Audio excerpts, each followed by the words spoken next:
안녕하세요. 다드림교회를 섬기는 김병년 목사입니다. 묵상은 하나님의 말씀을 듣는 시간이죠. 그런데 이 묵상이 매일매일 만나는 사람들의 말을 듣는 것으로 옮겨갑니다.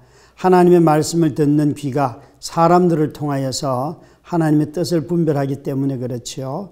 오늘 잠언 말씀이 바로 우리에게 그러한 솔로몬의 지혜를 가르쳐 주고 있습니다. 잠언 23장 1절부터 8절 말씀입니다. 잠언 23장 1절에서 8절. 내가 관원과 함께 앉아 음식을 먹게 되거든 삼가 내 앞에 있는 자가 누구인지를 생각하며 내가 만일 음식을 탐하는 자이거든 내 목에 칼을 둘 것이니라. 그의 맛있는 음식을 탐하지 말라. 그것은 속이는 음식이니라. 부자 되기에 애쓰지 말고 내 사사로운 지혜를 버릴지어다. 내가 어찌 허무한 것에 주목하겠느냐. 정령히 재물은 스스로 날개를 내어 하늘을 나는 독수리처럼 날아가리라. 악한 눈이 있는 자의 음식을 먹지 말며 그의 맛있는 음식을 탐하지 말지어다. 대저 그 마음의 생각이 어떠하면 그 위인도 그러한즉 그가 내게 먹고 마시라 할지라도 그의 마음은 너와 함께하지 아니함이라. 내가 조금 먹은 것도 토하겠고 내 아름다운 말도 헛된 되로 돌아가리라. 지혜자인 솔로몬 왕은 밥 한 그릇을 두고도 이 밥을 제공하는 사람의 의도와 또 그가 가진 직책이 무엇인가에 따라서 이 밥의 성격이 달라진다고 우리에게 말하고 있습니다. 그래서 솔로몬은 누가 너에게 밥을 사주는지 음식 제공자를 살펴보라고 말합니다. 1절부터 3절 말씀에 보시면 내가 관원과 함께 앉아 음식을 먹게 되거든 삼가 내 앞에 있는 자가 누구인지를 생각하며 내게 만일 음식을 탐하는 자 이르거든 내 목에 칼을 둘 것이니라. 그의 맛있는 음식을 탐하지 말라. 그것은 속이는 음식이니라. 여기에 어떤 메뉴를 제공받는가 보다도 누가 너한테 밥을 사는가 그걸 먼저 살펴보라는 것이죠. 그래서 관원이 만약 너에게 밥을 산다면 그 음식은 밥 한 그릇이 아니라는 거예요. 그의 직책을 살펴보고 그가 관리라고 한다면 더더욱 그 음식이 갖는 성격, 식사의 성격이 이미 달라졌다는 거죠. 솔로몬 왕은 특히 관원들이 초청하는 자리에 갔을 때에 그의 눈을 보라고 말합니다. 6절에 보시면 악한 눈이 있는 자의 음식을 먹지 말며 그의 맛있는 음식을 탐하지 말지어다. 여기에 사람의 눈을 보면 그 사람이 선한지 악한지 또 이 음식을 제공하는 의도가 보인다는 거예요. 여러분 사람의 눈을 보고 그 정도 분별력을 가질 수 있겠습니까? 놀랍게도 이 솔로몬은 우리에게 그렇게 말하면서 이렇게 말합니다. 그가 제공하는 맛있는 음식은 먹지 말라. 이미 그 사람의 눈을 통하여서 너를 이용하고자 하는 모습을 보았기 때문에 또 그의 이기적인 모습을 보았기 때문에 이런 밥은 먹지 말라고 말하고 있습니다. 왠가 하면 이게 바로 속이는 뇌물이기 때문에 그렇다는 거지요. 여러분 밥 한 그릇을 뇌물로 제공하는 자의 마음을 살피지 않는다면 우리는 그 밥 한 그릇 먹고 난 뒤에 큰 어려움을 당한다는 것이죠. 그래서 눈보다도 그 눈을 통하여서 이제 눈치를 챘다면 6절 7절 말씀해 보시면 대저 그 마음의 생각이 없다 하면 그 위인도 그러한즉 그가 내가 먹고 마시라고 할지라도 그의 마음은 너와 함께 하지 아니함이니라. 뇌물을 제공하는 사람의 특징은 그 자리에 너와 함께 있지 않는다는 거예요. 희한하게 말씀하셨죠. 지금 식사 자리에 같이 앉아 있는데 너와 함께 하지 않는다. 이 말의 뜻은 너를 이용하려고 하지 너와 함께 교제하려고 하는 것이 아니다. 이런 뜻이에요. 그러니까 초대한 사람이 그 초대받은 사람에게 관심을 가져야 되는데 그를 어떻게 하면 이용해서 내가 원하는 것을 얻을까라고 말한다는 거죠. 모든 뇌물은 있잖아요. 그 지금 초대받은 자에게 관심이 있는 게 아니에요. 다른 데 관심을 두고 있어요.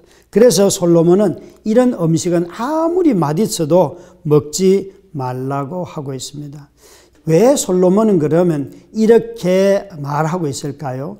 그 재물이 갖고 있는 성격 자체가 그렇습니다. 재물의 속성, 조금 전에는 사람의 속성을 말했다면 이제 그가 제공하는 그 재물의 속성 또한 솔로몬은 이렇게 말합니다. 재물은 스스로 사라지기 때문에 재물은 스스로 있는 것이 아니라서 그것을 붙잡으면 안 된다는 것이에요. 5절 말씀에 보면 내가 어찌 허무한 것에 주목하겠느냐. 정령히 재물은 스스로 날개를 내어 하늘을 나는 독수리처럼 날아가리라. 여러분, 독수리가 얼마나 빨리 날아갑니까? 근데 재물도 붙어있지 않고 날아간다는 것이에요. 그래서 거기에 8절에는 보면요, 이렇게도 말합니다. 내가 지금 먹은 것을 토하겠고 내 아름다운 말도 헛된 대로 돌아가리라. 여러분, 먹은 것을 다 토해야 된대요. 참 이 재물의 특징이 둘 다 공이 말하는 것은 날아간다는 것이에요.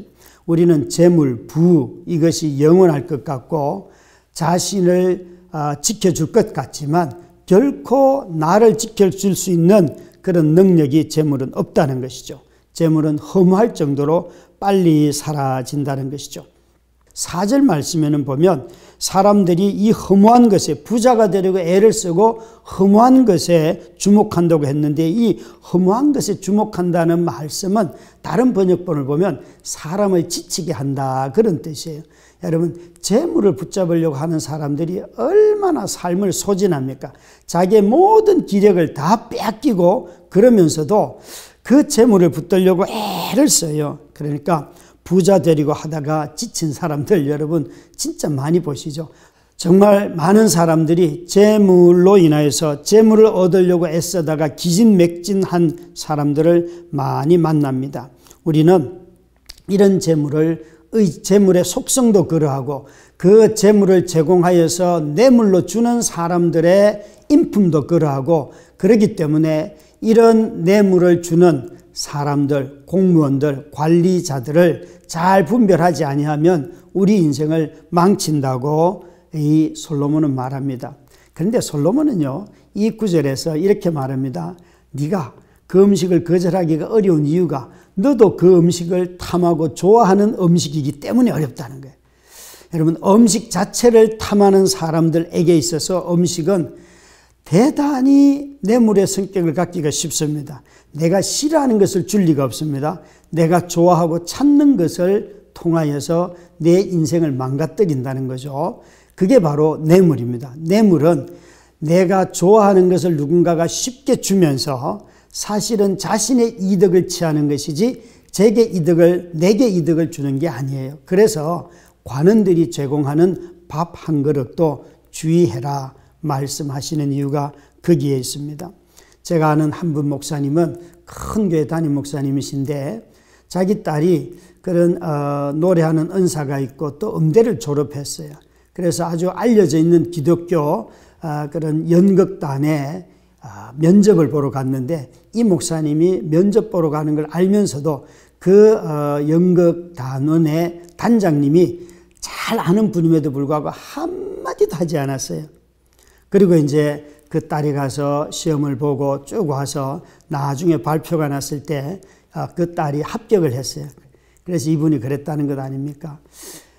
내가 이 아이에게 하나님의 인도하시는 기회를 빼앗아서야 되겠느냐. 나는 그 아이가 내 말 때문에 당신의 연극단에 들어간 것이 아니고 하나님의 인도를 받기를 위하여서 나는 기다리고 있었습니다.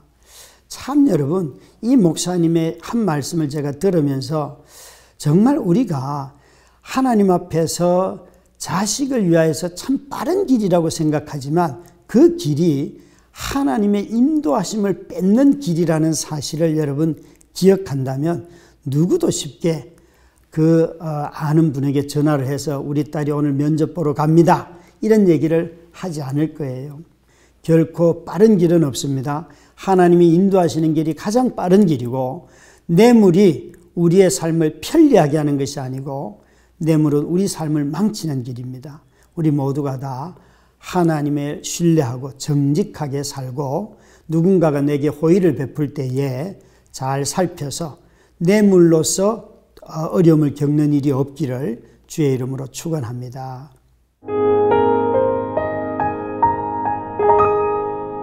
오늘 만나는 큐티 시청자 여러분의 기도 제목을 나누는 시간입니다. 기도를 통하여서 함께 교제하고 마음을 모아 중보에 동참해 주시기 바랍니다. 오늘의 기도 제목입니다. 저는 최근에 회사에서 스트레스를 많이 받았는데 그게 자꾸 폭식으로 연결되어요. 매일 퇴근 후에 치킨, 피자, 떡볶이 등등 기름지고 자극적인 음식들을 먹게 됩니다. 처음에는 자연스러운 보상 심리라고 생각했는데 점점 반복되고 심해지니까 이것도 병처럼 여겨집니다. 배가 부른데도 먹는 것을 멈추지 못하겠어요.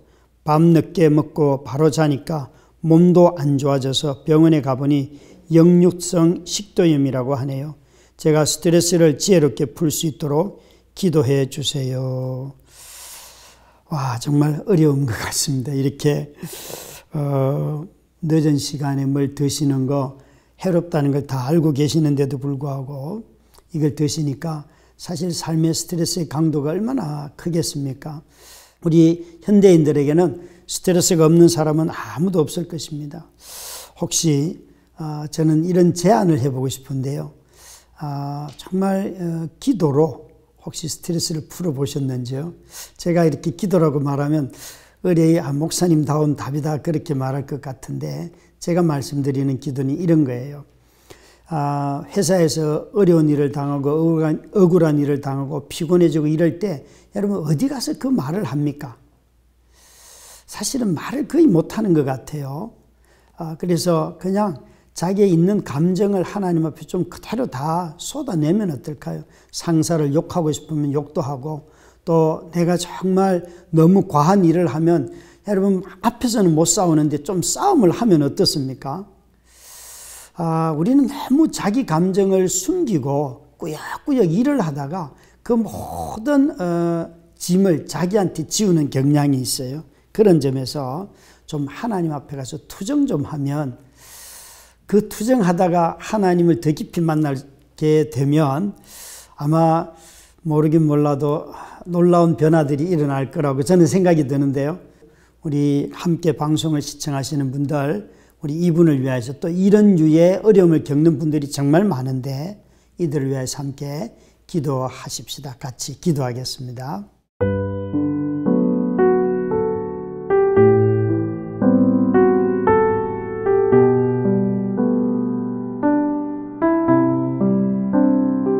아버지 하나님, 삶의 모양들이 다 다르지만 겪고 있는 스트레스는 어디에서나 누구나 겪고 있는 많은 일들입니다.